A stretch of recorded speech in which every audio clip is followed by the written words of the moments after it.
রহিমের যে মৃত্যু, কেউ কেউ বলছেন এটি হত্যাকাণ্ড, এবং সাবেক এনএসআই প্রধানের এই যে মৃত্যু এবং তাকে যে অসম্মানের সঙ্গে পৃথিবী থেকে বিদায় নিতে হলো, এই প্রসঙ্গে বলবেন তার সহপাঠী বন্ধু সাংবাদিক মাহমুদুর রহমান। পাশাপাশি আমরা আলোচনা করব আফগানিস্তানে তালেবান দখলের পরবর্তী যে পরিস্থিতি, ভারত অত্যন্ত আতঙ্কিত, এই উপমহাদেশের রাজনীতিতে কি প্রভাব পড়বে সে বিষয়টি আলোচনা করবে। এবং পাশাপাশি আপনারা জানেন যে হিউম্যান রাইটস ওয়াচ একটি তালিকা দিয়েছে যাদেরকে গুম করা হয়েছে, 86 জন ব্যক্তির একটি তালিকা তারা গুমের বিষয়ে তারা দিয়েছে। এই বিষয়টি নিয়ে আমরা আলোচনা করব। তো সবকিছু মিলিয়ে আমি স্বাগত জানাতে চাই আমাদের অতিথি, আপনাদের অত্যন্ত প্রিয় মুখ, মজলুম সাংবাদিক সম্পাদক জনাব মাহমুদুর রহমান। মাহমুদ ভাই, আসসালামু আলাইকুম, কেমন আছেন? ওয়ালাইকুম আসসালাম। আলহামদুলিল্লাহ, শারীরিকভাবে ভালো আছি, মানসিকভাবে একটু বিপর্যস্ত। যে কথাটি দিয়ে আপনি শুরু করলেন, রহিম আমার খুব ঘনিষ্ঠ বন্ধু ছিল, আমার সহপাঠী ছিল বুয়েটে।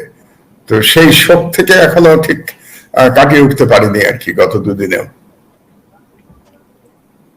তো এই যে ব্রিগেডিয়ার রহিম সাহেব ছিলেন হচ্ছে এনএসআই এর প্রধান। 10 ট্রাক অস্ত্র মামলায় তাকে মৃত্যুদণ্ড দিয়ে দেওয়া হলো। তো উনি তো বাংলাদেশের বিরুদ্ধে তো কোনো পদক্ষেপ নেন নাই, এবং যদি কোনো সিদ্ধান্ত নেওয়া হয়ে থাকে বা যদি পার্শ্ববর্তী রাষ্ট্রের সাথে কোনো বিষয় যুক্ত থেকেও থাকে, এটার জন্য তাকে কেন মৃত্যুদণ্ড দেওয়া হলো আপনি কি মনে করেন? আপনার সঙ্গে তো জেলখানেও কথা হয়েছে বিভিন্ন বিষয় নিয়ে, নিশ্চয়ই আপনারা একসঙ্গে তো জেলেও ছিলেন।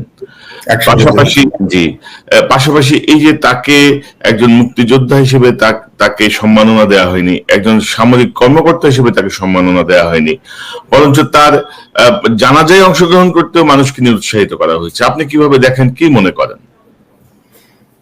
না, রহিমের বিষয়টাতে একেবারেই বাংলাদেশের প্রতিচ্ছবি।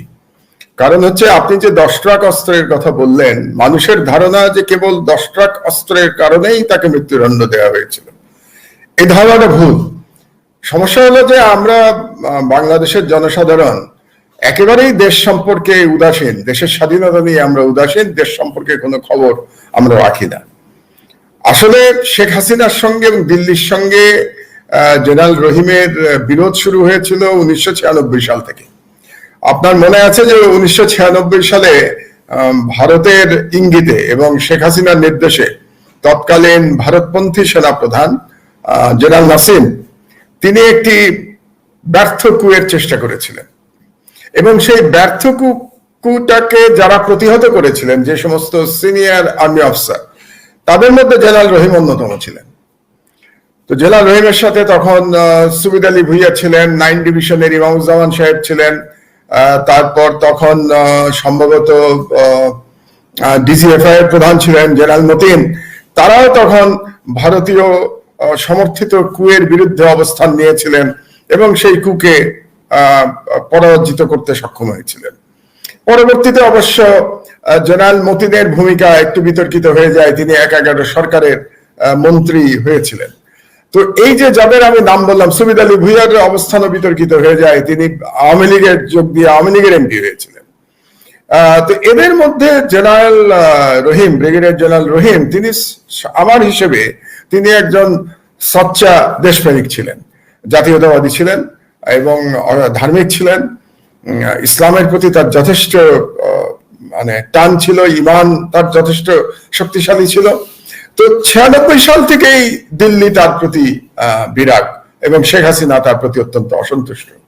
এবং শেখ হাসিনার ক্ষমতায় এসেই কিন্তু রহিমকে চাকরিচ্যুত করেছিলেন ওই সময়, 96 থেকে 2001 যখন শেখ হাসিনা প্রথমবারের মতো প্রধানমন্ত্রী হয়েছিলেন। তো তখনই রহিমকে চাকরিচ্যুত করা হয়েছিল। পরবর্তীতে আবার বেগম খালেদা জিয়া যখন 2001 সালে সরকারে আসেন, তখন জেনারেল রহিমকে এনএসআই এর প্রধান নিযুক্ত করা হয়। তো আমি যেটা বলছিলাম, এবং তার পরবর্তীতে যে 10 ট্রাক অস্ত্রের যে প্রসঙ্গ আপনারা তুললেন, এটা তো বোঝাই যে এটা সম্পূর্ণভাবে সাজানো। কারণ হচ্ছে যে 10 ট্রাক অস্ত্রের যে ব্যাপারটি, যে গল্পটি আমরা শুনি, যে সেটি ভারতীয় উলফাকে দেওয়ার জন্য বাংলাদেশকে করিডোর হিসেবে ব্যবহার করা হয়েছিল, এবং সেখানে সরকার বলতে চায় যে সেখানে জেনারেল রহিম এবং আরেকজন জেনারেল যিনি এখনো জেলে বন্দী, জেনারেল রেজ্জাকুল হায়দার, তাদের ভূমিকা ছিল। এখন আমরা যদি তর্কের খাতিরে ধরেও নেই যে হ্যাঁ, তাদের এই অস্ত্র উলফাদের কাছে পৌঁছানোর যে চেষ্টা ব্যর্থ হয়ে যায়, যে কোনো কারণেই হোক, ও বিষয়ে আমি আলোচনায় যাচ্ছি না, দীর্ঘ আলোচনা। তো সেখানে জেনারেল রহিমের যদি ভূমিকা থেকেও থাকে, তাহলে সেই ভূমিকা তো তৎকালীন সরকারের নীতির অংশ হিসেবেই তিনি ভূমিকা গ্রহণ করেছিলেন। এবং এই অস্ত্রটি তিনি ব্যক্তিগতভাবে আনেন নাই, এই অস্ত্রটি আনা হয়েছিল উলফাকে দেওয়ার জন্য। সেখানে ভারত তার প্রতি বিরক্ত হতেই পারে, ভারতের বিরক্ত হওয়ার যুক্তি থাকতে পারে। সুতরাং ভারত একবার বিরক্ত হলো 96 সালের কুতে, যখন ভারত পরাজিত হলো, দ্বিতীয়বার 10 ট্রাক অস্ত্র। কিন্তু এটা তো কোনোভাবেই বাংলাদেশের বিরুদ্ধে ছিল না, এবং তাকে মৃত্যুদণ্ড দেওয়া হয়েছে কিন্তু চোরাচালানির দায়ে।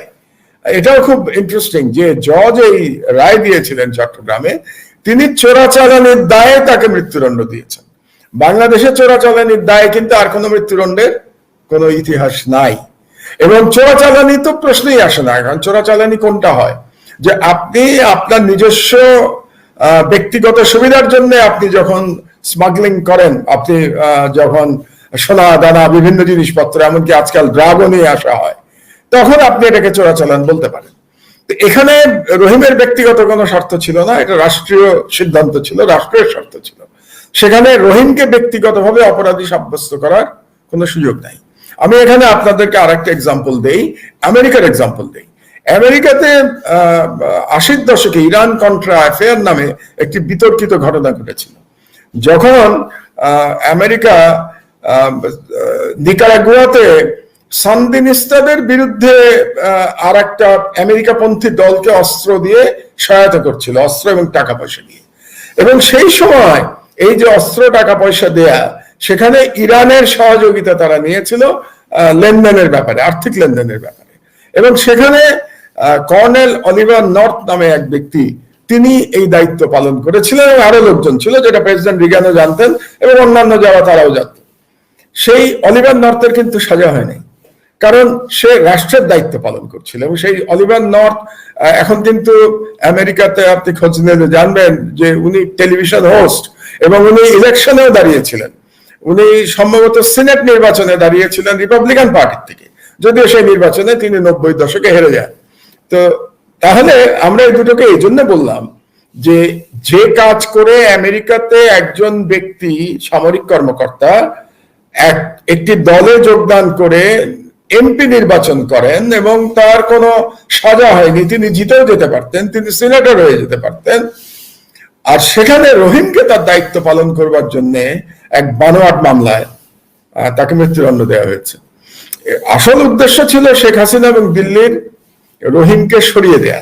তো সরিয়ে দেওয়ার জন্যই এই মামলার অবতারণা করা হয়েছে। আরেকটি কথা আপনাকে বলে রাখি, যেই বিচারক চট্টগ্রামে রহিমদেরকে এই বানোয়াট মামলায় চোরাচালানের দায়ে মৃত্যুদণ্ড দিয়েছিলেন, তার পুরস্কার হিসেবে সেই বিচারককে এই রায় দেওয়ার পরেই কিন্তু হাইকোর্টের জাজ নিযুক্ত করা হয়েছে।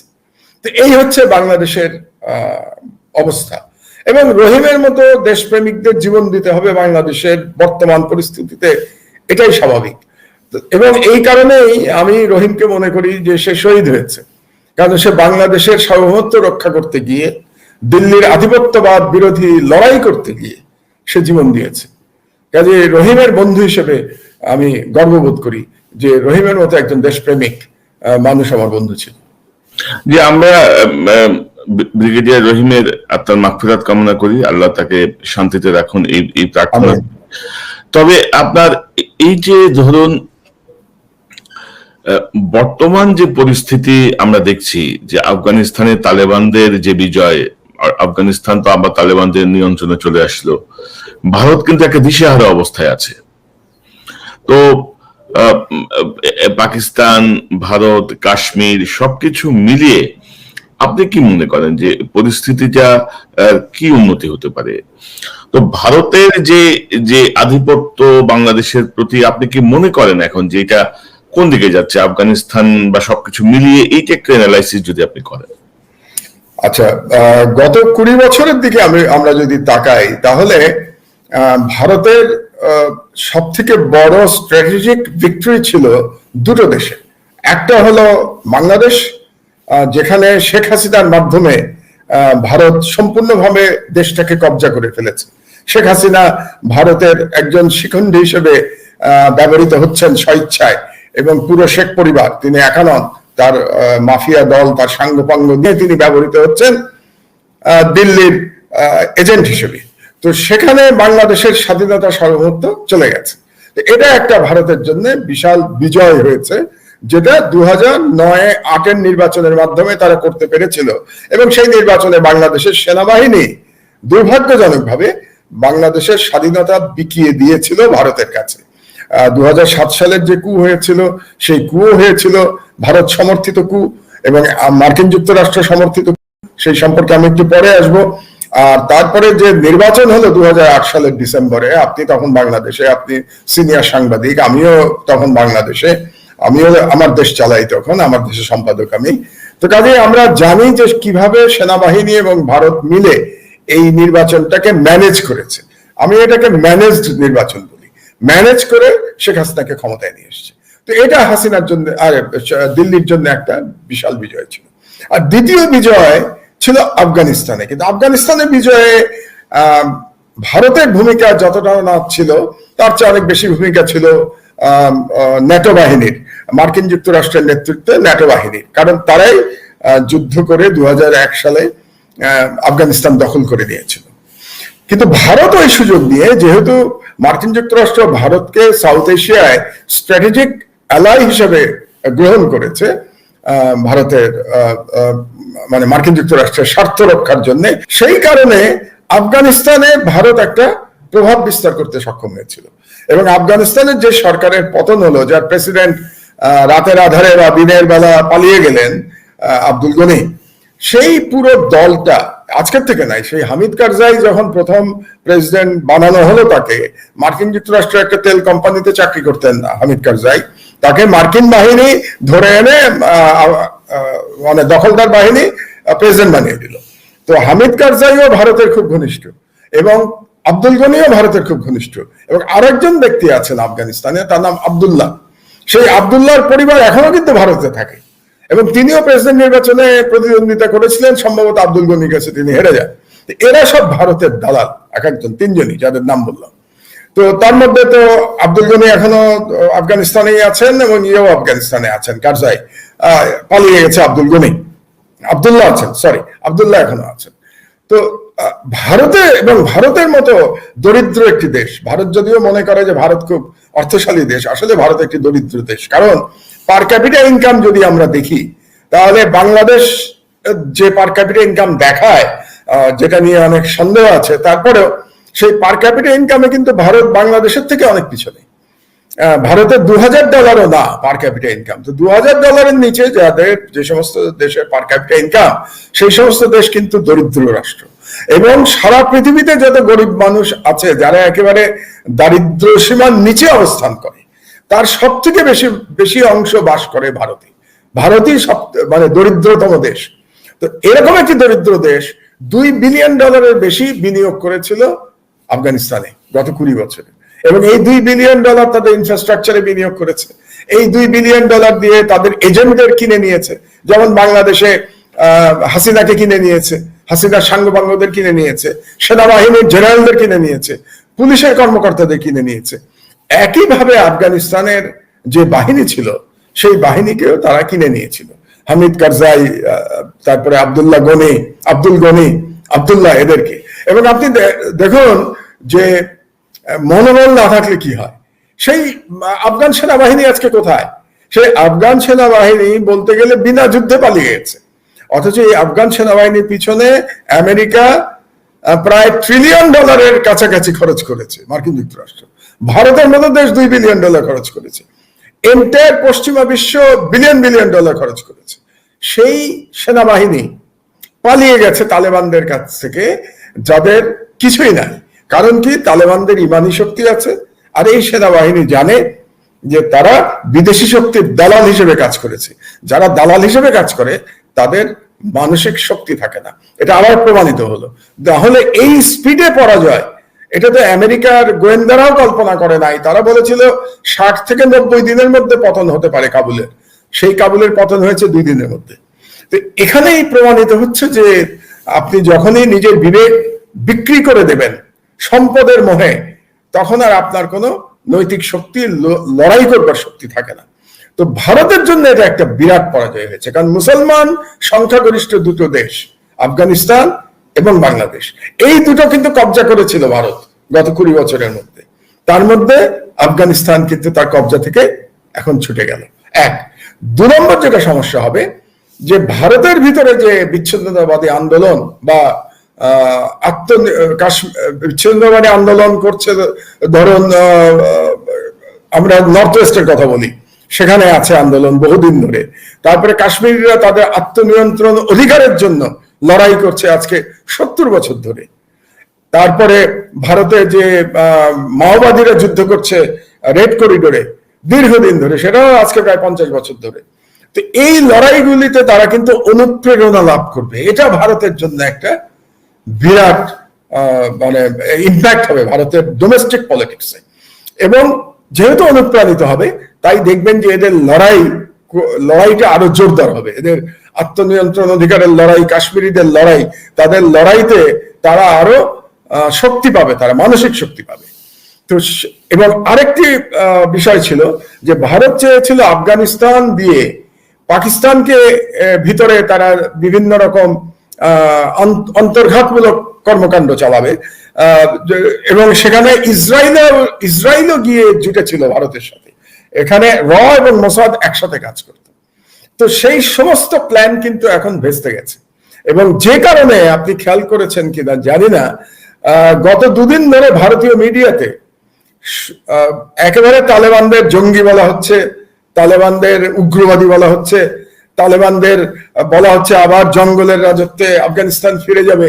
অথচ ভারতীয় মিডিয়া একবারে বলছে না যে এতদিন ধরে আফগানিস্তানে একটা বিদেশি শক্তি দখল করে রেখেছিল, সেই দখলদার বাহিনী হটে গেছে এবং আফগানিস্তান আবার নতুন করে স্বাধীনতা পেয়ে গেছে।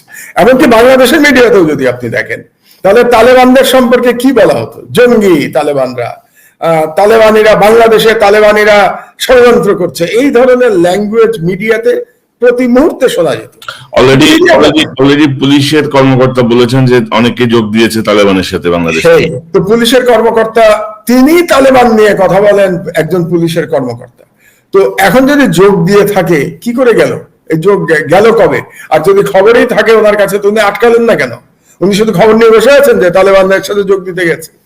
এবং বাংলাদেশ সরকারের যারা মন্ত্রী, তারাও তালেবান সম্পর্কে খুব তুচ্ছভাবে তারা কথা বলতো, খুবই ঘৃণার সাথে কথা বলতো। আমি যদি আরো পরিষ্কার করে বলি, তো সেই তালেবান আজকে আবার স্বাধীনতা পুনরুদ্ধার করেছে।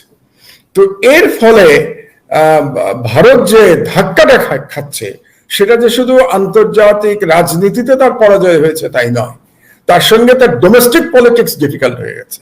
তার সিকিউরিটি এখন রিস্কের মধ্যে পড়ে যাচ্ছে। কারণ আমি যে ব্যাখ্যাটা দিলাম যে সেখানে যুদ্ধ বিগ্রহ ডোমেস্টিক আরো বাড়বে ভারতে।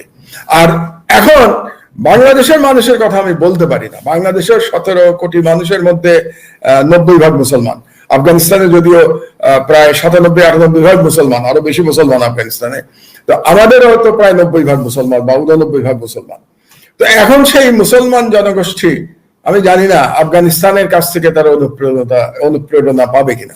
দুর্ভাগ্যের বিষয় হলো যে আফগানিস্তানে আপনি দেখেন ওদের যারা আলেম সমাজ, তারা কিন্তু নেতৃত্ব দিচ্ছে তালেবানদের। অথচ বাংলাদেশের যে আলেম সমাজ, তাদের সমস্যা হচ্ছে যে তারা ওয়াজ নিয়ে ব্যস্ত থাকেন, তারা ওয়াজ করে সময় কাটাচ্ছেন। এমনকি যখন তাদের লোককে ধরা হয়, যেমন কয়েকজনকে ধরা হলো, কি মামুনুল হক এবং আরো 2-4 জনকে যখন ধরা হলো, বাকিরা সবাই ঘরে ঢুকে গেলেন, কেউ কিন্তু লড়াই করতে আসলেন না। তো এখানে একটু পার্থক্য আছে আফগানদের সাথে আমাদের। আর আফগানদের ইতিহাস দেখতে হবে। আফগানিস্তানকে কি বলা হয় জানেন? আফগানিস্তানকে বলা হয় যে পরাশক্তির কবরস্থান বলা হয়। পরাশক্তির কবরস্থান বলার একটা ঐতিহাসিক কারণ আছে। কারণটা হলো যে এখানে 1842 সালে ব্রিটিশ সাম্রাজ্যবাদ পরাজিত হয়েছিল আফগানিস্তানে। 1842 সালে 1842 সালে সমগ্র ভারত কিন্তু ব্রিটিশদের পদতলে, তাই না? সেই সময় আফগানিস্তানের 3 বছর যুদ্ধের পরে ব্রিটিশ বাহিনী চূড়ান্ত পর্যুদস্ত হয়ে আফগানিস্তান থেকে পালিয়ে আসে। আপনি মিলগুলো দেখুন, মানে আমার তো ওদের বীরত্ব দেখে আমি অনুপ্রাণিত বোধ করি আফগানদের। দ্বিতীয়বার যেটা হলো, তাহলে 1842 সাল গেল, তার মানে 19বিংশ শতাব্দী গেল। 20th সেঞ্চুরিতে আসলে আপনি 1989 সালে রাশিয়া পরাজিত হলো, সোভিয়েত ইউনিয়ন ছিল তখন, এবং সোভিয়েত ইউনিয়ন 10 বছর দখলে রেখে পরাজিত হয়ে পালিয়ে গেল, এবং যার পরিণতিতে সোভিয়েত ইউনিয়ন ভেঙে গেল। সোভিয়েত ইউনিয়ন যে ভেঙে গেল তার প্রধান কারণ ছিল কিন্তু আফগান যুদ্ধ, এবং আফগানদের সাথে হেরেই সোভিয়েত ইউনিয়ন ভেঙে গেল তার 3 বছরের মধ্যে। ভেঙে এখন আপনি জানেন সোভিয়েত ইউনিয়ন নাই, রাশিয়া মেইন, রাশিয়া এবং অনেক ক্ষুদ্র ক্ষুদ্র রাষ্ট্র ওখানে স্বাধীন রাষ্ট্র বেরিয়ে এসছে সোভিয়েত ইউনিয়ন ভেঙে। তাহলে 20 শতাব্দীতে কারা হারলো আফগানদের কাছে? সোভিয়েত ইউনিয়ন হারলো। এখন আমরা আসি এখনকার শতাব্দীতে, 21 শতাব্দীতে, এবার হারলো আমেরিকা। আমেরিকাও 20 বছর যুদ্ধ করে পরাজিত হলো এবং তাদেরকে চলে যেতে হলো। আমেরিকা একা না, পুরো ন্যাটো বাহিনী, জার্মান, ব্রিটিশ, কে ছিল না, সবাই ছিল, তো পরাজিত হলো। তো আফগানদের এই বীরত্বের ইতিহাসটা আমাদের মনে রাখতে হবে। বীরত্ব এবং দেশপ্রেম, তাদের দেশপ্রেম, ইমান, ইমান, ইমানটাকে আনতে হবে। বীরত্ব, দেশপ্রেম, ইমান, তো এই সব মিলে আমার মনে হচ্ছে যে ভারতের জন্য দক্ষিণ এশিয়াতে জিওপলিটিক্স অনেক ডিফিকাল্ট হয়ে গেল, এবং এখন বাংলাদেশের মানুষ যদি অনুপ্রাণিত বোধ করে তাহলে আমি মনে করি ভারতের কাছ থেকে আমাদেরও মুক্তি পাওয়া সম্ভব। কিন্তু তার জন্য মুক্তি রক্ত না দিয়ে মুক্তি আসে না, শুধু শুধু মুক্তি আসে না, মুক্তি কেউ দেয় না, মুক্তি ছিনিয়ে নিতে হয়, অধিকার আদায় করে নিতে হয়। তো মাহমুদ ভাই, আমরা গত কিছুদিন ধরে দেখছি যে ভারতের অনেক রয়ের অনেক এজেন্টকে ধরা হচ্ছে, তারা পদ্মা সেতুতে হামলা করার চেষ্টা করছেন। চীনের বিভিন্ন পর্যায়ের ইঞ্জিনিয়ার এবং যারা কাজ করছেন এখানে বিভিন্ন পর্যায়ে, তাদের অনেককে মেরে ফেলা হয়েছে রহস্যজনক ভাবে। তো চীনের একটা হুঁশিয়ারি আছে। শেখ হাসিনা পাকিস্তানে আম পাঠিয়েছেন, শেখ হাসিনাকে খুব সম্ভবত পাকিস্তানের প্রেসিডেন্ট আমন্ত্রণ জানিয়েছেন পাকিস্তান সফরের, এবং আমরা যতটুকু জানি তিনি সেটি অ্যাকসেপ্ট করেছেন, পাকিস্তান সফরে যাবেন। তো এবং শেখ হাসিনা অলমোস্ট চীন মুখী বলা হচ্ছে। তো সব মিলিয়ে আপনি কি মনে করছেন? আমি এদের সাথে একমত নই একেবারে। আমি মনে করি শেখ হাসিনা সবসময় দিল্লির লোক, এবং দিল্লির কাছ থেকে শেখ হাসিনার সরে আসার কোনো সুযোগ নাই। যেমন করে আমি আফগানিস্তানে কিছু নেতার নাম বললাম একটু আগে, আব্দুল্লাহর কথা বললাম যে তার পরিবার এখনো ইন্ডিয়াতে, সেরকম শেখ হাসিনার পক্ষেও ইন্ডিয়া থেকে বেরিয়ে আসার সুযোগ নেই। চায়নার সাথে শেখ হাসিনার সম্পর্ক টাকা পয়সার, অর্থনৈতিক সম্পর্ক, এবং চায়না হয়তো চিন্তা করছে চীন যে শেখ হাসিনা বর্তমানে ক্ষমতায় আছে, কিন্তু আমরা যদি বিনিয়োগ করি বিপুল অঙ্কের টাকায়, তাহলে পরবর্তীতে যে সরকারই আসুক না কেন সেই সরকার চীনের সাথে বন্ধুত্বপূর্ণ একটা সম্পর্ক রাখবে। তারা লং টার্ম চিন্তা করছে। চীনের জন্য Bangladesh is a long term strategy. কারণ হচ্ছে, কারণটা বুঝতে হবে আপনাদের, চীনের সাথে বাংলাদেশের কোনো বর্ডার নাই, আমাদের সাথে চীনের কোনো সীমান্ত নাই। চীনের সাথে সীমান্ত মিয়ানমারের সাথে, চীনের সাথে সীমান্ত ভারতের সাথে, বাংলাদেশের সাথে চীনের কোনো সীমান্ত নাই।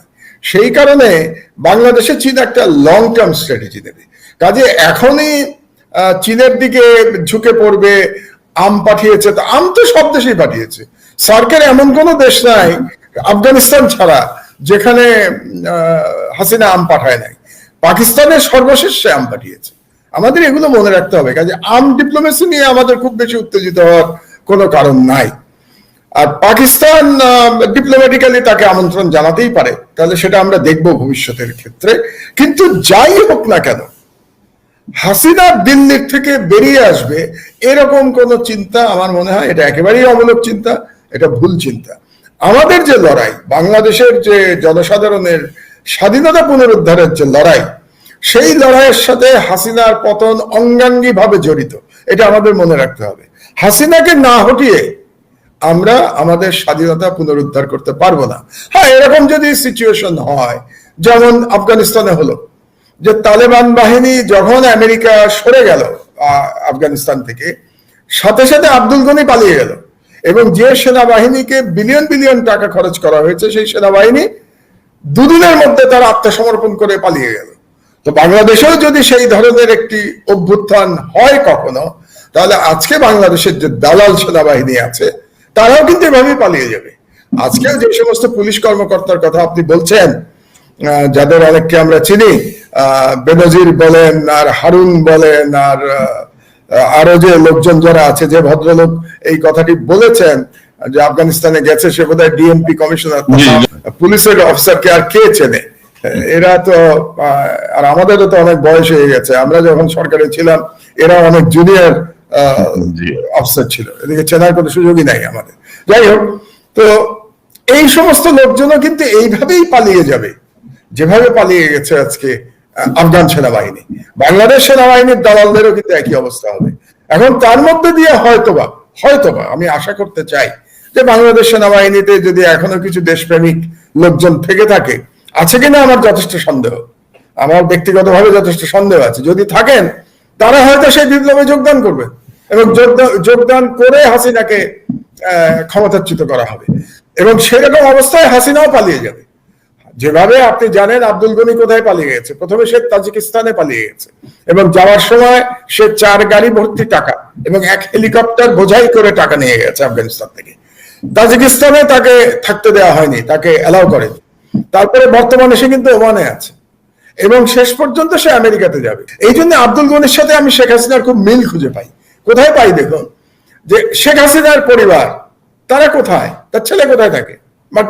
মার্কিন যুক্তরাষ্ট্রে। আব্দুল গনিরও পরিবার মার্কিন যুক্তরাষ্ট্রে। শেখ হাসিনার বোন থাকে লন্ডনে, বোনের যারা বাচ্চা টাচ্চা তারা সবাই লন্ডনে। কাজে শেখ হাসিনা ছাড়া আর সবাই কিন্তু তার বিদেশে, বিদেশ বলতে এই পশ্চিমা বিশ্বে। কাজে আব্দুল গনি যেভাবে পালিয়ে গেছে এবং শেষ পর্যন্ত আমেরিকাতেই তার ঠিকানা হবে বলে আমার ধারণা, আমি ধারণা করছি আর কি। শেখ হাসিনাও সে যদি পালিয়ে যায় তাহলে আমেরিকা যদি তাকে আশ্রয় দেয়, সেরকম শেখ হাসিনা আমেরিকাতে আশ্রয় নেবে অথবা দিল্লিতে আশ্রয় নেবে। এরকম একটা ঘটনা বাংলাদেশে ঘটতে পারে, কিন্তু ঘটতে হলে জনগণকে সাহস করে বেরিয়ে আসতে হবে, জনগণকে লড়াই করতে হবে। এটাই তো বিষয়, যে জনগণ যে পরিমাণ ভীত সন্ত্রস্ত আমরা দেখি, যে শেখ হাসিনা খুব সাকসেসফুলি মানুষের মধ্যে এক ধরনের আতঙ্ক ঢুকিয়ে দিয়েছেন। তবে সার্বিক পরিস্থিতিতে মনে হচ্ছে যেন আতঙ্ক ক্রমশ কেটে যাচ্ছে, আস্তে আস্তে মানুষ কাটছে। কারণ মানুষের যে দুর্বিষহ অবস্থা, এই যে করোনাকালীন চিকিৎসার যে ভয়াবহ অবস্থা, মানুষ না খেতে পেয়ে মারা যাচ্ছে, যেগুলো গণমাধ্যমে আসছে না। প্রতিদিন মৃতের সংখ্যা নির্দিষ্ট করে দেয়া আছে, 130 থেকে 240, এর বেশি উঠানো যাবে না। তো সব মিলিয়ে মানুষও বুঝতে পারছে তাদের পরিণতি কি হতে পারে, কি হতে যাচ্ছে। যদি তারা প্রতিরোধ না করে, পরিণতি আরো ভয়াবহ দিকেই যাবে। তো মাহমুদ ভাই, আমরা আজকে হিউম্যান রাইটস ওয়াচ একটি রিপোর্ট দিয়েছে। হিউম্যান রাইটস ওয়াচের আমি যদি একটু বলি আপনাকে, একটি প্রতিবেদনে তারা বলছে যে 86 জন ব্যক্তি যাদেরকে গুম করা হয়েছে তাদের একটি প্রতিবেদন তারা তুলে ধরেছে। এবং আপনি জানেন যে সাম্প্রতিক সময়ে কিছুদিন আগে জাতিসংঘের মানবাধিকার কমিশন থেকেও 34 জনের ব্যাপারে খোঁজ চেয়ে সরকারের কাছে চিঠি দেওয়া হয়েছে। তো এই যে গুম হওয়া ব্যক্তিদের ব্যাপারে যে আন্তর্জাতিক তৎপরতা এবং সরকারের এক ধরনের তেরামি, আমি বলবো আর কি, এক ধরনের তেরামি। এবং আমি যদি আপনাকে একটু দেখাই, এটি তাদের কাজ নাই তো, আপনার দুনিয়ার সব দেশে এগুলো হয় কম বেশি, কিন্তু বাংলাদেশ যেহেতু তাদের বেশি মান দেয়, তার ফলে তারা কন্টিনিউয়াসলি আমাদের হ্যামার, বুঝছেন। ইন্ডিয়াতে এক কথা বলে না, পাকিস্তানে কথা বলে না। একজন পররাষ্ট্রমন্ত্রীর যে বক্তব্য, পাত্তা দেয়া, মানে এক ধরনের অরাসিটি, এক ধরনের জাতিসংঘের কাছ থেকে জানতে চাওয়ার পরে তার অ্যাটিটিউডে কিন্তু বলা হচ্ছে যে হ্যাঁ আমরা মারছি, তো অন্যরা যে মারে সেটা তো কিছু বলো না, আমাদেরটা নিয়ে কেন মাতামাতি। আপনি কিভাবে দেখেন সবকিছু মিলিয়ে হিউম্যান রাইটস ওয়াচের প্রতিবেদন, জাতিসংঘের? এই হিউম্যান রাইটস ওয়াচ এবং অন্যান্য মানবাধিকার সংগঠনগুলো অনেকদিন ধরে কাজ করছে, কিন্তু গত 2 বছর ধরে তো কন্টিনিউয়াসলি কাজ করছে। এবং আপনি যেটা বললেন, আমার দেশ লন্ডন যে পত্রিকা আমাদের, সেখান থেকে প্রতি সপ্তাহে আমরা এই গুমের তালিকা আমরা পেশ করছি এবং তাদের কাহিনী আমরা প্রকাশ করে যাচ্ছি। এবং যে 86 জনের লিস্ট হিউম্যান রাইটস ওয়াচ দিয়েছে, তার মধ্যে কিন্তু মেজরিটি কাহিনী আমার দেশে আমরা প্রকাশ করেছি তাদের সম্পর্কে, এবং এক ধরনের মানে কি বলবো টোটাল ইম্পিউনিটি নিয়ে যে কাজটা করছিল হাসিনা, যে উদ্ধত্ত আপনি দেখলেন পররাষ্ট্রমন্ত্রীর বক্তব্যের মধ্যে, এবং এর মধ্যে একটা কত আনকালচার্ড কথাবার্তার স্টাইলও তার কত আনকালচার্ড। একটা ফরেন মিনিস্টার এই ধরনের ভাষা ব্যবহার করতে পারে না মিডিয়াতে। তো এই হচ্ছে বাংলাদেশের সরকারের চেহারা। পররাষ্ট্রমন্ত্রীর দিকে তাকালেই বোঝা যায় যে এই রাষ্ট্রটি কেমন, এবং এই ধরনের উদ্যোক্ত সে দেখাতে পারছে কেন। দেখাতে পারার কারণটা হলো সে মনে করছে যে এই চাপটা প্রধানত আসবে কোত্থেকে, ওয়াশিংটন থেকে, তো আমেরিকা থেকে। কিন্তু আমেরিকাতে যেহেতু ওয়াশিংটনে Indian lobby is very strong, এই পররাষ্ট্রমন্ত্রীর বক্তব্য দেওয়ার পেছনের শক্তিটা হলো তারা মনে করে যে যতই অপকর্ম তারা করুক না কেন, ভারতীয় লবি ওয়াশিংটনকে ম্যানেজ করে ফেলবে। যে ম্যানেজটা কিন্তু করেছে, করে নাই যে তা না। 2014 সালে আপনাদের মনে আছে নিশ্চয়ই, যখন একদলীয় নির্বাচন করে 153 জন এমপি ইলেকশনের আগেই নির্বাচিত ঘোষণা করে, তখন মার্কিন যুক্তরাষ্ট্রের যে অ্যাম্বাসেডর বাংলাদেশে ছিলেন ড্যান মোজেনা, তিনি খুব দৌড়াদৌড়ি করেছিলেন যাতে একটা গ্রহণযোগ্য নির্বাচন হয়। তিনি দিল্লিতেও ধর্ণা দিয়েছিলেন এবং দিল্লি থেকে তাকে রীতিমতো অপমান করে বাংলাদেশে ফেরত পাঠানো হয়েছিল। মার্কিন অ্যাম্বাসেডরকে রীতিমতো জানিয়ে দেওয়া হয়েছিল যে আপনি you are not welcome in Delhi, আপনি বাংলাদেশে ফিরে যান। এবং তখন ভারতীয় যে পররাষ্ট্র সচিব ছিলেন সুজাতা সিং তখন কিন্তু ওয়াশিংটনে গিয়ে হাজির হয়েছিলেন লবি করবার জন্য। কি লবি?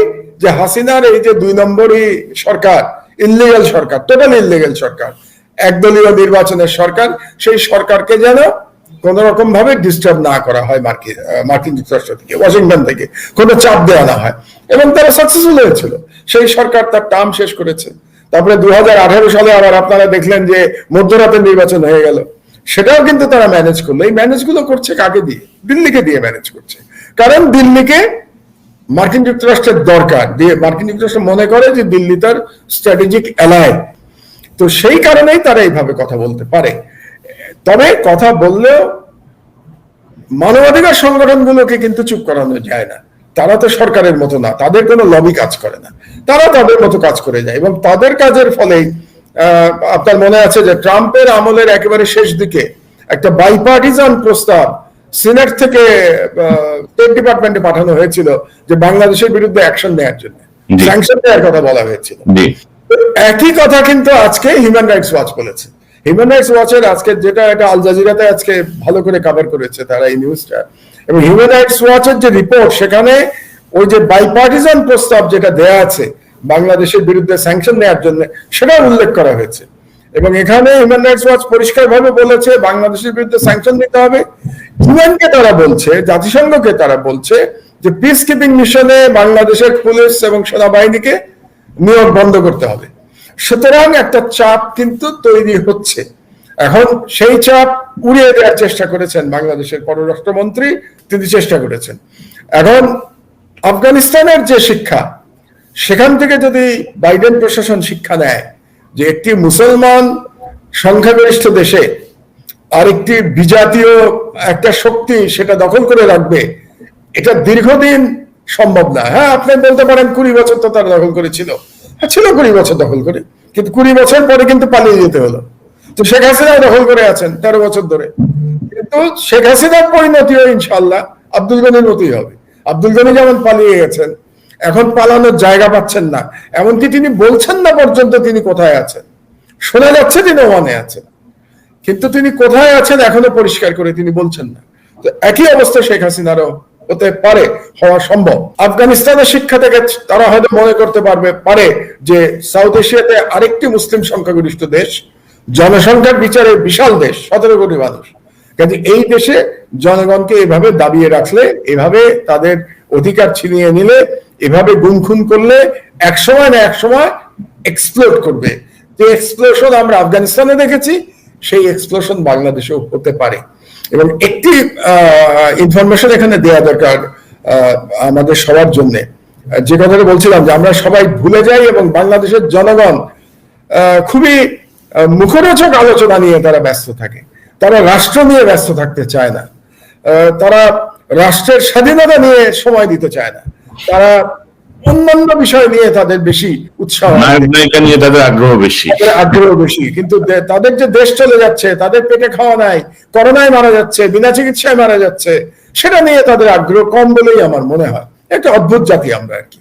তো আমি যেটা বলছিলাম, ডোনাল্ড রামসফেল্ড তিনি মার্কিন যুক্তরাষ্ট্রের ডিফেন্স মিনিস্টার ছিলেন 2004 সালে, এবং তিনি হোতা ছিলেন ইরাক আক্রমণ এবং আফগানিস্তান আক্রমণের মূল হোতা যে কয়েকজন ছিল, প্রেসিডেন্ট বুশ, ডোনাল্ড রামসফেল্ড এবং ডিক চেনি, ভাইস প্রেসিডেন্ট ছিলেন ডিক চেনি। রামসফেল্ড 2004 সালে বাংলাদেশে এসেছিলেন, আমরা তখন সরকারে, আমি বিনিয়োগ বোর্ডের চেয়ারম্যান ছিলাম, কাজে আমি পলিটিক্সের সাথে জড়িত ছিলাম না। রামসফেল্ড একদিন ছিলেন ঢাকায়, তিনি বাংলাদেশের কাছে সেনাবাহিনী চেয়েছিলেন বেগম খালেদা জিয়ার কাছে। বেগম খালেদা জিয়া তখন প্রধানমন্ত্রী, কিন্তু বেগম খালেদা জিয়া তিনি দেশপ্রেমিক, বেগম খালেদা জিয়া তিনি ইসলামের প্রতি তার যথেষ্ট সিম্প্যাথি এবং মুসলমানদের প্রতি তার যথেষ্ট সিম্প্যাথি। তিনি পরিষ্কার রামসফেল্ডকে বলে দিয়েছিলেন যে সেনাবাহিনী আমি শুধু দিতে পারি যদি সেটা ইউএন পিস কিপিং এর আওতায় হয়। আপনি বুঝতে পারছেন তিনি কি বলেছিলেন?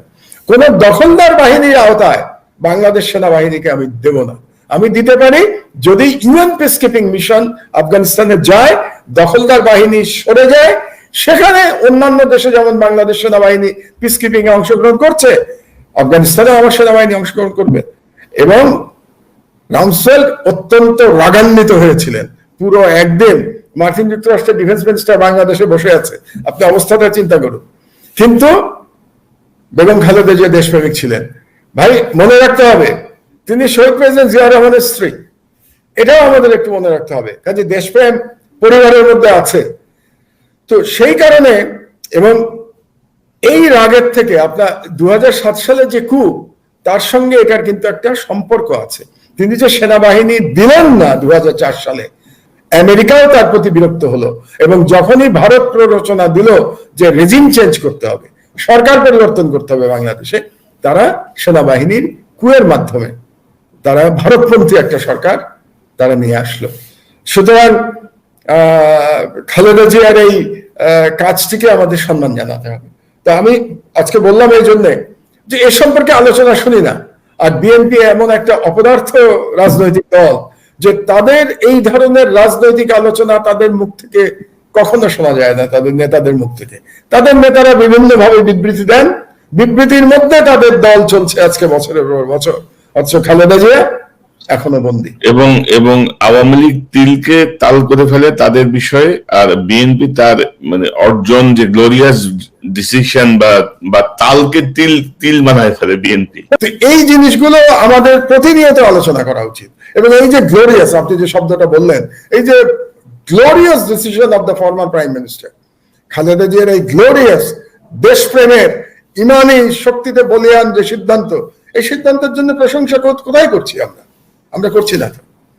আমার তো মনে হয় 5% লোক জানে কিনা, আমার যথেষ্ট সন্দেহ আছে। এবং মাহমুদ ভাই, যারা জানে, যাদের এটি জানানোর কথা, যাদের জানানোর দায়িত্ব, তারা তো মুখে কুলু পেটে বসে আছে, হয় ভীত সন্ত্রস্ত নাহলে সুবিধাভোগী, সেই দুটো একটা। তবে আমি যে জিনিসটা বলতে চাচ্ছি হিউম্যান রাইটস নিয়ে, হিউম্যান রাইটস বিষয়টাকে হালকা করে দেখার কোনো সুযোগ নাই। যতই আমাদের বাংলাদেশের পররাষ্ট্রমন্ত্রী দেখাতে চান যে তিনি খুব পাওয়ারফুল, কিন্তু এটা যদি আস্তে আস্তে আরো ছড়িয়ে যায়, আপনি জানেন হিউম্যান রাইটস ওয়াচ মার্কিন যুক্তরাষ্ট্রের অত্যন্ত প্রভাবশালী মানবাধিকার সংগঠন। তারা সিনেটর, কংগ্রেসম্যানদের সাথে সরাসরি যোগাযোগ রাখে এবং স্টেট ডিপার্টমেন্টের সঙ্গেও তাদের যোগাযোগ আছে। সুতরাং এই গুমের ইস্যুর থেকে শেখ হাসিনা খুব সহজে বের হতে পারবেন বলে আমার মনে হয় না। তো সেই আন্তর্জাতিক চাপ শেখ হাসিনার উপর আরো বাড়বে। এবং আগে ভারত যেভাবে তাকে সমর্থন করত, দিল্লি দৌড়ে যেত ওয়াশিংটনে তার পক্ষে ওকালতি করবার জন্য, দিল্লির পক্ষেও সেই সুযোগ সীমিত হয়ে আসছে। কারণ আফগানিস্তানের কারণে এখন দিল্লিকে নিজের ঘর সামলাতে হবে। হাসিনার রক্ষার থেকে নিজের ঘর সামলানো দিল্লির জন্য এখন কঠিন হয়ে দাঁড়াবে। আমি চাই যে ভারত তার বিষয় নিয়ে ব্যস্ত হয়ে পড়ুক, তার বিষয় নিয়ে সে থাকুক, এটা নিয়ে আমার কোনো মানবতা নাই। আমি চাই দিল্লি বাংলাদেশ থেকে হাত গুটাও। বাংলাদেশ আমরা আবার স্বাধীন হতে চাই, যে আনন্দ আজকে আফগানিস্তান করছে, হ্যাঁ আফগানিস্তানে কান্নাকাটি কারা করছে? দালাল শ্রেণীরা কান্নাকাটি করছে, তাই না? যাদেরকে এই 20 বছর ধরে ডলার দিয়ে পোষা হয়েছে তারা কান্নাকাটি করছে, তারা পালিয়ে যাচ্ছে, তারা প্লেন থেকে পড়ে মারা গেছে, জানেন তো, ঝুলতে ঝুলতে 3 দিন পরে মারা গেছে, তার মানে তারা পালাতে যাচ্ছে। তো এরকম আমরা এই দৃশ্য আমরা ঢাকা এয়ারপোর্টে দেখতে চাই। আমরা ঢাকা এয়ারপোর্টে দেখতে চাই যে কালো কোট, কালো মুজিব কোট পরা লোকগুলো প্লেন থেকে পড়ে যাচ্ছে। এই দৃশ্য বাংলাদেশে সম্ভব, এবং বাংলাদেশেও যখন এই সরকারের পতন হবে কাউকে খুঁজে পাওয়া যাবে না। 1975 সালে কাউকে খুঁজে পাওয়া যায় নাই, শেখ মুজিবকে জানাজা পড়ানোর লোক খুঁজে পাওয়া যায় নাই, তার মৃতদেহ লাশ গোসল করানোর লোক খুঁজে পাওয়া যায় নাই। কোথায়? টুঙ্গিপাড়ায়, তার নিজের দেশে খুঁজে পাওয়া যায় নাই। কাজে বাংলাদেশে আমি মনে করি শেখ হাসিনা বা শেখ মুজিবের প্রতি বাংলাদেশিদের যে ঘৃণা ছিল তার থেকে 1000 গুণ বেশি ঘৃণা শেখ হাসিনার প্রতি এখন আছে। কাজেই এবং শেখ মুজিব যে অত্যাচার বাংলাদেশিদের উপরে করে গেছেন তার 3.5 বছরের শাসনামলে, গত 13 বছরে তার থেকে 100 গুণ বেশি অত্যাচার শেখ হাসিনা করেছে। শেখ মুজিবের বাহিনী যে লুটপাট করেছিল 3.5 বছরে, তখন তো টাকা পয়সাই আর কত ছিল, একটা যুদ্ধ বিধ্বস্ত ইকোনমি, তার থেকে 1000 গুণ বেশি লুটপাট শেখ হাসিনার পরিবার করেছে। তার বোন, তার ছেলে, তার মেয়ে, তার ভাগনা ভাগ্নি, তারা সবাই মিলে, জেনারেল তারেক সিদ্দিকী, সমস্ত গ্রুপ মিলে বাংলাদেশের সমস্ত সম্পদ লুটপাট করে নিয়ে গেছে। কাজেই বাংলাদেশে যখন পরিবর্তন হবে এরা এরকম করেই প্লেন নিয়ে পালাবে, এরা বর্ডারের দিকে পালাবে, বর্ডার ক্রস করে ইন্ডিয়াতে যেতে চাবে, সময় লাগবে না। এবং এই পুলিশদের দেখবেন তারা পোশাক খুলে পালাচ্ছে। এই সেনাবাহিনী, দালাল সেনাবাহিনী যেমন করে আফগান বাহিনী মিলিয়ে গেছে, হাওয়ায় মিলিয়ে গেছে, এরকম দালাল সেনাবাহিনী হাওয়ায় মিলিয়ে যাবে ইনশাল্লাহ। আমার মনে হয় আমরা ভীষণভাবে অনুপ্রাণিত হব, এইটুকু আশা আমি এখনো রাখতে চাই বাংলাদেশি জনগণের উপরে। তো আমরা এই অনুষ্ঠানের শেষ দিকে আমি যদি আপনার বন্ধু ব্রিগেডিয়ার রহিম সাহেবের বিষয়টা দিয়ে যদি আমরা শেষ করতে চাই আবারও, যে ধরুন একজন মুক্তিযোদ্ধা হিসেবে ওনার যে সম্মান পাওয়ার কথা ছিল, রাষ্ট্রীয় সম্মান, একজন সেনাবাহিনীর ঊর্ধ্বতন কর্মকর্তা হিসেবে তার যে সম্মান পাওয়ার কথা ছিল, দুটি থেকেই তাকে বঞ্চিত করা হয়েছে। রাওয়া ক্লাব, সেনাপ্রধান, আমরা যেটি আলোচনা করেছি গতকাল ক্যাপ্টেন শহীদ ইসলামের সঙ্গে অনেক তথ্য এসছে। তো আপনি কি মনে করেন যে সেনাবাহিনী তাদের একজন অফিসারকে দুনিয়া থেকে শেষ বিদায় সম্মানের সঙ্গে দিতে পারে না, একজন মুক্তিযোদ্ধাকে সম্মানের সঙ্গে বিদায় দিতে পারে না? সেনাবাহিনীর প্রতি আমি একেবারেই নির্ভর করি না, এদের প্রতি আমার কোন রকম আস্থা নাই। এটা আজ থেকে না, যেদিন এই সেনাবাহিনী জিয়াউর রহমানের স্মৃতি বিজড়িত বাড়ি থেকে খালেদা জিয়াকে উচ্ছেদ করেছে 2010 সালে, সেদিনই আমি বুঝে গেছি এই সেনাবাহিনী আর কিছু নাই। এবং তারও আগে যদি আমি যাই, 2008 সালে এই সেনাবাহিনী 2007 সাল এবং 2008 সালে যখন জিয়াউর রহমানের 2 সন্তান তারেক রহমান এবং আরাফাত রহমান নিয়ে যেভাবে ডিজিএফআইতে নির্যাতন করেছে জিয়াউর রহমানের পুত্রকে, তাদের যদি অপরাধ থেকেও থাকে সেই অপরাধ একটাও কিন্তু প্রমাণিত হয়নি, সবই কিন্তু গল্প। এবং বাংলাদেশের তথাকথিত সেকুলার মিডিয়ার গল্প, ইসলামোফোবিক মিডিয়ার গল্প, ইসলাম বিদ্বেষী মিডিয়ার গল্প, এগুলো তাদের প্রতি যে জুলুম, যে অত্যাচার এই সেনাবাহিনী করতে পেরেছে, যে সেনাবাহিনী খালেদা জিয়াকে বাড়ি থেকে উচ্ছেদ করতে পেরেছে, যে সেনাবাহিনী জিয়াউর রহমানের বাড়িটিকে ভেঙে সেখানে বহুতল ভবন বানাতে পেরেছে, যে সেনাবাহিনী ভারতের নির্দেশ ছাড়া নিজেদের আর্মি চিফ নিয়োগ দিতে পারে না। আপনার অনুষ্ঠানেই তো জেনারেল সরওয়ার্দী এই কথা বলেছে, আপনার মনে আছে? আপনার অনুষ্ঠানে যে কোন আর্মি চিফ বাংলাদেশে নিয়োগ প্রাপ্ত হয় না যতক্ষণ পর্যন্ত দিল্লি সেটাকে সেই সেনাবাহিনী রহিমকে সম্মান কি করে দেবে? আমি মনে করি রহিমকে, যে এই সেনাবাহিনীকে, এরা বিদেশি শক্তির তাবেদার বাহিনী, এরা যে সম্মান রহিমকে দেয় নাই, এটা একদিকে ভালোই হয়েছে। ইনশাআল্লাহ রহিম জনগণের কাছ থেকে সম্মান পাবে, সেই দিন আসবে, আর আল্লাহ তাকে উত্তম পুরস্কারে নিশ্চয়ই ভূষিত করবেন ইনশাআল্লাহ, আল্লাহই তাকে পুরস্কার দেবেন। কারণ চিন্তা করুন, রহিমের যখন অসুস্থ হলো, কত সাধারণ মানুষ আওয়ামী লীগ করে এই কারণে সিএমএইচ এ চিকিৎসা পাচ্ছে, যাদের সাথে সেনাবাহিনীর কোনো সম্পর্ক নাই। এরকম লোকজনকে হাসিনা নির্দেশ দেওয়া মাত্র সেনাবাহিনী দৌড়ে গিয়ে চিকিৎসা দিচ্ছে তাদেরকে সিএমএইচ এ নিয়ে। আর Rahim brigadier general, NSI, former NSI chief, engineering chief, সে তো ইঞ্জিনিয়ারিং চিফও ছিল। তো বেসিক্যালি তো ইঞ্জিনিয়ার, আমার ক্লাস ফ্রেন্ড, আমরা একসাথে বুয়েটে লেখাপড়া করেছি। তো যাই হোক, সে দীর্ঘ অনেক আগের কথা। রহিম সম্পর্কে গল্প করতে গেলে একটা অনুষ্ঠান শুধু রহিম সম্পর্কে গল্প করতে হবে। তো তাকে সিএমএইচ এ চিকিৎসা দেয় নাই। সে যখন মারা যাচ্ছে, পিজিতে মারা গেছে, সে তাকে সিএমএইচ এ মারা গেছে, সালোয়ারদী হাসপাতালে মারা গেছে, তাকে সিএমএইচ এ নেওয়া হয় নাই, তাকে তার যে প্রাপ্য সম্মান দেওয়া হয় নাই একজন ব্রিগেডিয়ার জেনারেল হিসেবে যেটা প্রাপ্য, কিংবা একজন মুক্তিযোদ্ধা হিসেবে যেটা প্রাপ্য। সমস্যা হলো কি জানেন, বাংলাদেশের প্রকৃত মুক্তিযুদ্ধের ইতিহাস তো বিলীন হয়ে গেছে। প্রকৃত মুক্তিযোদ্ধাদের আর আপনারা মানে পরবর্তী জেনারেশন চিনবে না। এখন মুক্তিযোদ্ধা কে? শেখ হাসিনার মা, শেখ হাসিনা যাকে বলেছে কি গরিলা, মানে এটা যে গেরিলা সেটাও তিনি জানেন না। তার লেখাপড়ার দৌড়, তিনি মনে করেন তিনি অত্যন্ত জ্ঞানী, তার নাকি অনেক লেখাপড়া, অনেক বইপত্র লেখেন, অথচ তিনি গেরিলাকে বলছেন গরিলা। তো নিজের মাকে তিনি বলছেন গরিলা। তো সেই গরিলা কি করতেন 1971 সালে? সেই গরিলা পরিবার নিয়ে পাকিস্তান সেনাবাহিনীর রেশন খেতে, তাই না, মাসিক ভাতা নিতেন। এবং শেখ হাসিনার যে বাচ্চা হয়েছে, তার যে ছেলে সজীব ওয়াজেদ জয়, বড় বড় কথা বলে আমেরিকাতে বসে বসে, একটা অত্যন্ত উদ্ধত এবং রীতিমতো বেয়াদব একটা মানুষ, কাউকে সম্মান দিতে জানে না, এই ধরনের একটা মানুষ। তো তার জন্ম হয়েছে কোথায়? 71 সালে। কারা সেই ম্যানেজ করেছে, কারা নিয়ে গেছে শেখ হাসিনাকে হসপিটালে? পাকিস্তান সেনাবাহিনী নিয়ে গেছে।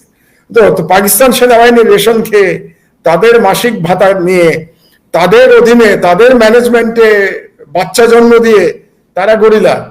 আর জেনারেল রহিমরা যারা অস্ত্র হাতে যুদ্ধ করে দেশ স্বাধীন করলো, তাদেরকে এরকম অনাদরে, অবহেলায়, বিনা চিকিৎসায় বাংলাদেশে মারা যেতে হবে। এই হচ্ছে আজকের বাংলাদেশ, এই হচ্ছে মুক্তিযুদ্ধের চেতনার গল্প। কাজেই কি বলবো, উত্তেজিত হয়ে যেতে হয় কনক এগুলো চিন্তা করলে। এই সেনাবাহিনীর প্রতি আমার কোন রকম আস্থা নাই, এবং এদের মধ্যে কোনো দেশপ্রেমিক আছে বলে আমি মনে করি না, থাকলেও তাদের সংখ্যা অতি নগণ্য। কাজেই জনগণকেই বিপ্লবে নেতৃত্ব দিতে হবে। আফগানিস্তানের সেনাবাহিনী নেতৃত্ব দেয় নাই তো, আপনারা এটা মনে রাখতে হবে। আমরা শুধু সেনাবাহিনীর কথা কেন বলি বাংলাদেশে? আফগানিস্তানে কোনো সেনাবাহিনী নেতৃত্ব দেয় নাই, জনগণ নেতৃত্ব দিয়ে। তো বাংলাদেশে আমি বলছি না যে তালেবানদের মধ্যে বাংলাদেশে গেরিলা যুদ্ধ করতে হবে, কিন্তু বাংলাদেশে তো গণবিপ্লব করা সম্ভব, জনগণ তো রাস্তায় নামা সম্ভব। সুতরাং সেনাবাহিনীর আশায় তাকিয়ে থাকলে এই এখন পরিস্থিতি হচ্ছে যে জনগণকে সাহসী হয়ে রাস্তায় নামতে হবে, প্রতিরোধ গড়ে তুলতে হবে। সেনাবাহিনী যে দেশপ্রেমিক সেনাবাহিনী, সেনাবাহিনীকে সেটি আবারও প্রমাণ করতে হবে। গত 14 বছরে ক্ষয়ে যাওয়া এই সেনাবাহিনীকে প্রমাণ করতে হবে যে না, আমরা ক্ষয়ে যাই নাই, আমরা এখনো দেশপ্রেমিক সেনাবাহিনী, আমরা এখনো বাংলাদেশের পক্ষেই আছি। তো যারা আরেকটা কথা শুধু বলে আমি শেষ করি, যে এই সেনাবাহিনীকে আফগান সেনাবাহিনীর কাছ থেকে শিক্ষা নিতে হবে, যে দালালি করলে তার পরিণতি কি হয়, আফগান সেনাবাহিনীর দিকে এরা একটু যেন তাকায়। এটুকুই আমি এই বয়সে, এই প্রবীণ বয়সে এসে এটাই আমি আশা করব, যে বাংলাদেশ সেনাবাহিনী আপনারা আফগানিস্তানের দিকে তাকান। এই সেনাবাহিনীর আজকে কোনো অস্তিত্ব নাই, সব অস্ত্র শস্ত্র ফেলে পালিয়ে গেছে। জনাব মাহমুদুর রহমান, আপনাকে অসংখ্য ধন্যবাদ। অনেক গুরুত্বপূর্ণ বিষয়ে আলোচনা হলো। নিশ্চয় আমরা নিকট ভবিষ্যতে আবারও আপনাকে পাবো, আমরা আলোচনা করব ইনশাআল্লাহ। ধন্যবাদ আপনাকে। দর্শক, এতক্ষণ যারা আপনারা এই অনুষ্ঠান দেখলেন, আপনাদের সবাইকে ধন্যবাদ।